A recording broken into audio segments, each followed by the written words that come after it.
un sorcier, à un débauche, lui aussi, il est. Alléluia. Amen. Alléluia. Amen. Le nombre de personnes que tu t'associes avec eux, essaye de poser la question. La Bible nous dit, l'homme moissonnera ce qu'il va s'aimer. Et la Bible nous dit encore, toute sémence qui n'a pas été sémée par mon Père. Est-ce que tu me comprends? Toute sémence qui n'a pas été sémée par mon Père, c'est que il y a une autre personne qui sait. Quand tu vis dans les félicités, c'est-à-dire il a empêché de prendre soin de la femme de ton père, soit de la femme de ton père, comme on l'a dit. Que vivre dans les désordres sexuels. Alléluia. Amen. Ces choses doivent apporter le monde intérieur auprès de toi. Car la Bible nous dit dans les livres des Épîtres, quand nous faisons cela, après cette date, nous ne devons pas que tu n'as la prière. La Bible conclut pour dire, afin que le diable ne t'aime pas. Mais quand toi tu prends cela, ça devient ton métier. Quand tu prends cela, ça devient ton travail. Tu accomplis cela. Le diable ne trouvera pas ce besoin. Alléluia. Amen. Et chaque personne qui passera viendra semer une sémence en toi. Si cette personne est un voleur, toi aussi tu deviendras voleur. Si cette personne est un sorcier, toi aussi tu deviendras sorcier. Si cette personne c'est un grand menteur, toi aussi tu deviendras un grand menteur. Si cette personne était ivrogne, toi aussi tu deviendras ivrogne. Alléluia. Amen. Alléluia. Amen. Beaucoup de chrétiens aujourd'hui accusent Dieu. Mais ils ne voient pas leur marche. Ils nous disent que Paul s'est fâché envers cette personne. Il a dit en lui que je dois livrer ce frère à Satan. S'il dit cela, c'est que ce que le frère avait commis. Plus grave. Alléluia. Amen. Est-ce que tu me comprends? Est-ce que quelqu'un me comprend?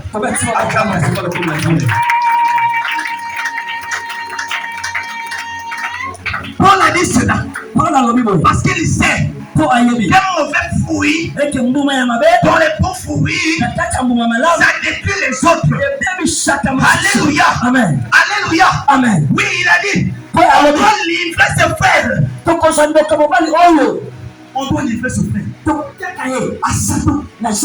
C'est-à-dire, si tu vis dans ces choses, si tu vis dans les pénises, en allant avec une femme sans mariage, bien aimé, c'est un danger pour toi. C'est un grand danger pour toi. Parce que tu ne seras pas livré au démon, mais à Satan lui-même.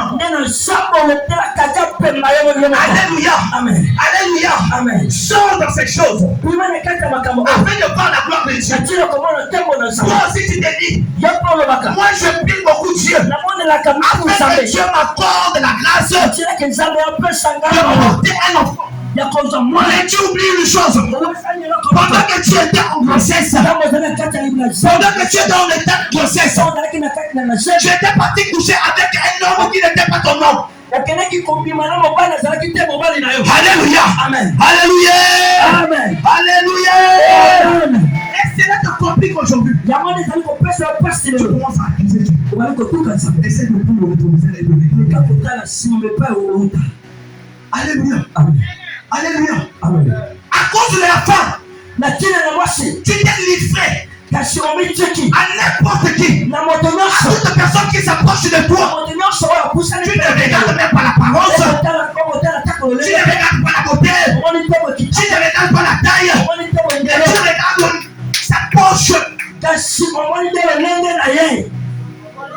Voilà pourquoi tu souffres aujourd'hui.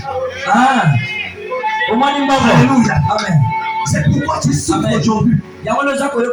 Parce que ces jours-là, Ève, lorsque Satan lui a dit, Dieu sait, si tu manges ce fruit, tu le ressembleras. Tu seras avec lui.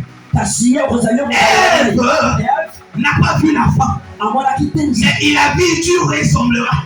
Alléluia. Amen. Il voulait être comme Dieu. Voilà pourquoi il est parti prendre le fruit. Et il a mangé. Et aujourd'hui on regrette cela. Oui, bien aimé. Toi aussi à des fois, tu as vu l'apparence. Tu t'es donné à cause de l'apparence. Mais je te dis aujourd'hui que nous les jeunes, on est capable de tout faire pour prendre une femme. On peut aller emprunter les amis. On peut aller emprunter les voitures. Juste pour t'impressionner. Et trop souvent, lorsqu'on fait cela, on prend l'un de nos amis, on l'envoie vers toi. Essaye de te poser la question. Mais pourquoi ce geste, bien aimé? Est-ce que c'est pour t'humilier? Je dis non. C'est pas pour t'humilier. C'est parce que le diable reconnaît que celui-là est diable. Alléluia. Amen. Parce que tu portes les sémences des maris de l'autre. Bien aimé, sortons dans les publicités. Parce que les publicités nous fait cacher la face de Dieu. Tu jeûnes. Amen. Tu pries. Tu fais des retraites. Mais il n'y a rien. Le Seigneur ne te parle même pas. Est-ce que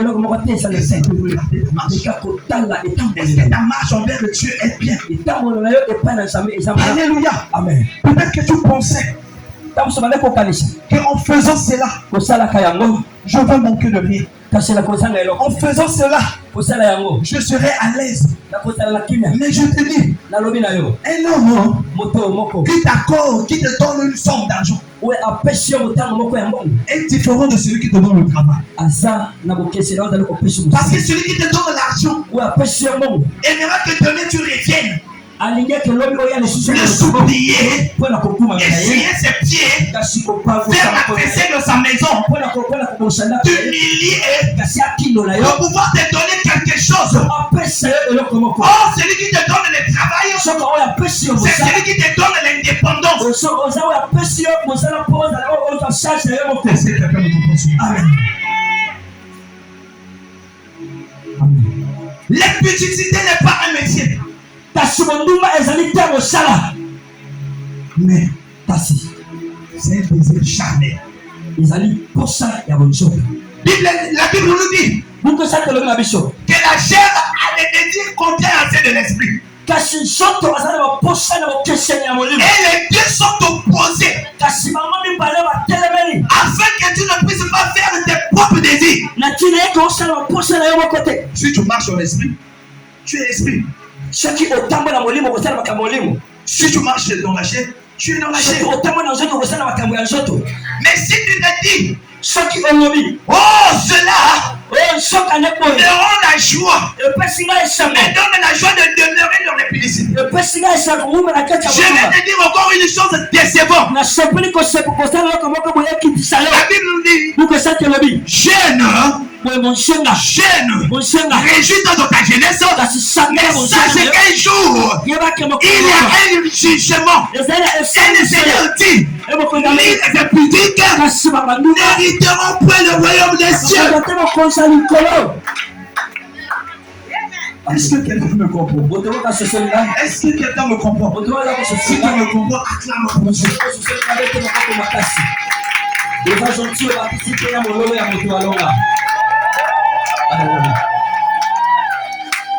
Sortons dans les publicités.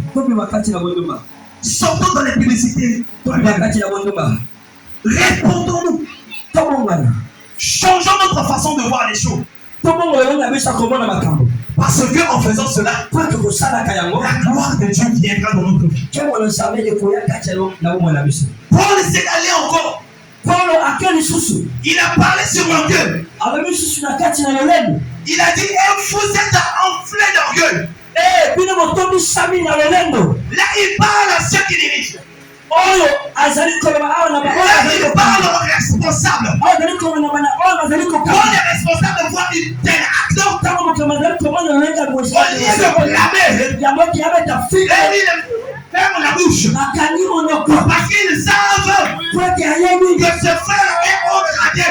Ce frère a de grandes responsabilités. Ce frère a beaucoup d'argent. Si j'essaie de lui blâmer, il va fuir. Tout ce qu'il fait ici à l'église, il ne le fera plus.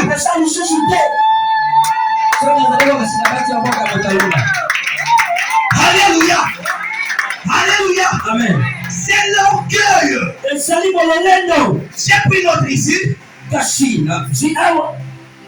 a dit, l'orgueil est le refus fondamental de ce que, est le refus fondamental de reconnaître ses limites.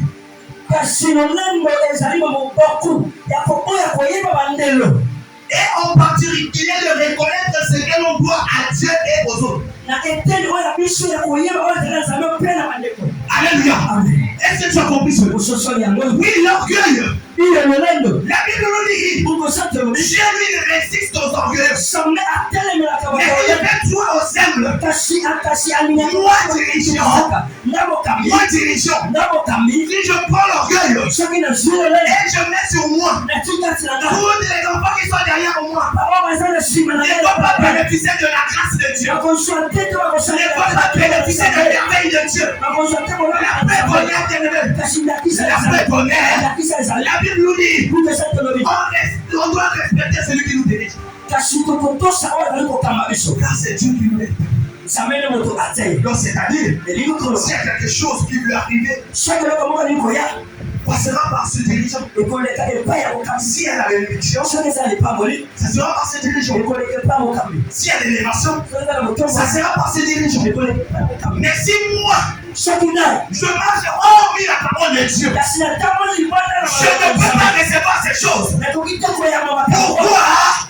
Parce que je suis charnel. Or la Bible me dit, c'est qui est né de l'esprit est esprit, c'est qui est né de la chair est chair.